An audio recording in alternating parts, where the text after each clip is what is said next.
তরমুজের খোসা ফেলে দিচ্ছেন? ফেলে দিয়েন না। এই তরমুজের খোসা দিয়ে এমন মজাদার রেসিপি তৈরি করা যায় যা ছোট থেকে বড় সবাই পছন্দ করবে, আর খাওয়ার জন্য একদম কাড়াকাড়ি লেগে যাবে। এত মজাদার এই রেসিপিটি তৈরি করা যায়। আমি এখন এই তরমুজের খোলাগুলো ছুরিয়ে ভালো করে পরিষ্কার করে নিয়ে আসব। আমি খোসাগুলো পরিষ্কার করে ভালো মতো ধুয়ে নিয়ে এসেছি।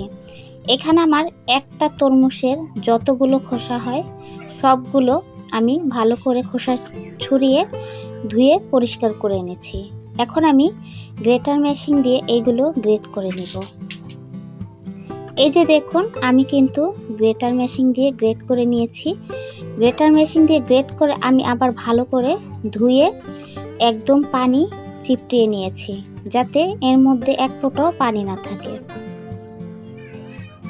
এখন চুলাতে একটা প্যান বসিয়ে দিয়েছি।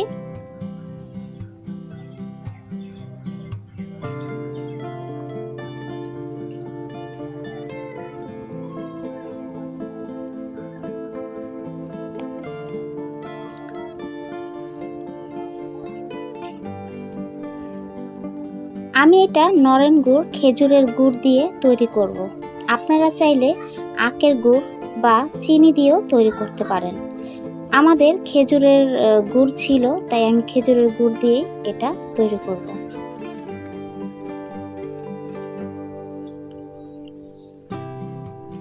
এই খেজুরের গুড় কিন্তু আমি বানিয়েছি, আমি তৈরি করেছি। আমাদের খেজুরের গাছ আছে, সেই খেজুরের গাছ কাটে সেটা দিয়ে আমি খেজুরের গুড় তৈরি করেছি। শীতের সময় কিন্তু খেজুরের গুড় যদি অর্ডার দেন আমাদের কাছে পেতে পারেন, 1 নাম্বার খেজুরের গুড়। এখন ভালো করে নেড়ে ছেড়ে নিব। এর মধ্যে কোনো পানি দেওয়ার প্রয়োজন নেই, কারণ এর থেকেই পানি বের হয়ে যাবে।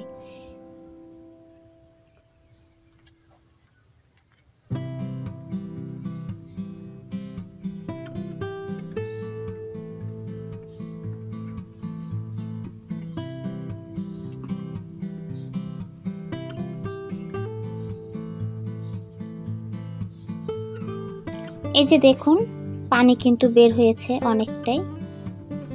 এটা দিয়ে কিন্তু একদম সিদ্ধ হয়ে যাবে।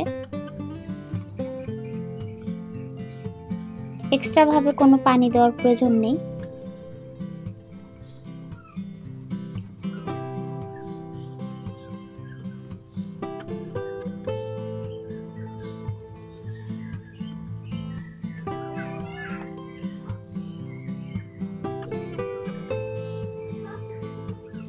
একটু পর পরে নেড়ে চেড়ে দিব, যাতে নিচে লেগে না যায়। আর আমি কিন্তু একটু পর পরে এটা ঢেকে দিচ্ছি, যাতে ভালো করে সিদ্ধ হয়। এখন আমি কিছুটা নারিকেল দিব, যাতে খেতে একদম নারিকেলের নাড়ুর মতোই লাগে। এই নারিকেলটি আমার ডিপে ছিল ডিপ ফ্রিজে রেখে দিয়ে আমি ঈদের সময় কিনেছিলাম নারিকেল। এতগুলো নারিকেল আমার লাগেনি, তাই কিছুটা ডিপ ফ্রিজে রেখে দিয়েছিলাম। তাই সেই নারিকেলটুকু আমি এর মধ্যে দিয়ে দিলাম। আপনারা চাইলে নারিকেল নাও দিতে পারেন। নারিকেলটা দিলে কিন্তু কেউ বুঝতেই পারবে না যে এটা তরমুজের খোসা দিয়ে তৈরি করা হয়েছে। সবাই মনে করবে এটা নারিকেল দিয়েই নাড়ু তৈরি করেছে।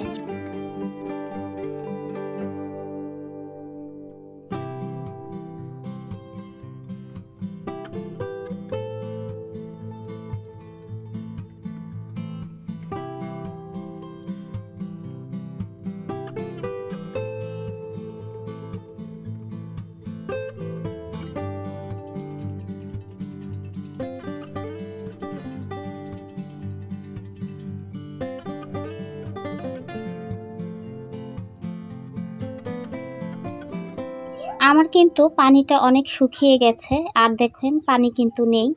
এখন আমি আরও 2 মিনিটের মতো এভাবে নেড়ে চেড়ে একটু ভাজা ভাজা করে নেব। একটু আটালো ভাব হয়ে যাবে, তখন আমি নামিয়ে ফেলবো।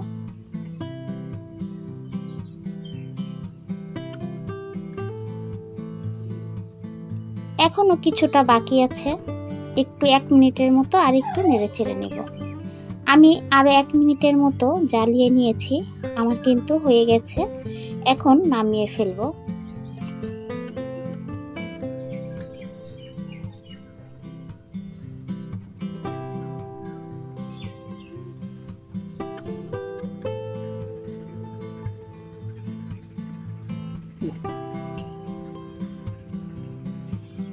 এখন আমি এটা একটু ঠান্ডা করতে দিব, নয়তো গরম গরম নাড়ু তৈরি করা যাবে না, হাতের মধ্যে অনেক গরম লাগবে। এর জন্য আমি একটু ঠান্ডা করতে দিব। এখান দিয়ে আমার বাচ্চা জ্বালিয়ে মারছে খাওয়ার জন্য। এতটা মজাদার, এতটা লোভনীয় হয়, মনে হবে যে একদম নারিকেলের নাড়ু খাচ্ছেন, যদি নারিকেল এর মধ্যে ব্যবহার করেন। আমি কিন্তু 5 মিনিটের মতো রেখে দিয়েছিলাম, ঠান্ডা হয়ে গেছে। এখন আমি নাড়ু বানিয়ে নিব।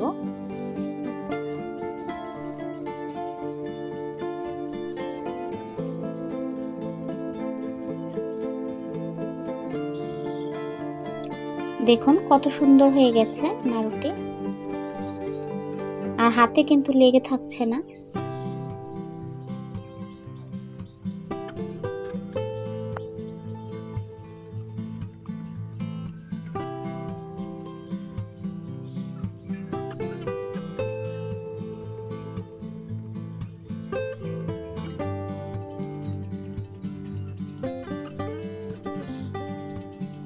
প্রথমটা একটু একদম ছোট হয়ে গেছে, এভাবে করে সবগুলো নাড়ু আমি তৈরি করে নিয়েছি।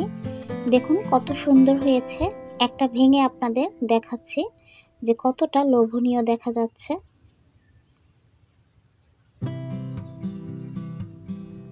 দেখুন কেউ বুঝতেই পারবে না এটা যে তরমুজের খোসা দিয়ে নাড়ু তৈরি করা হয়েছে।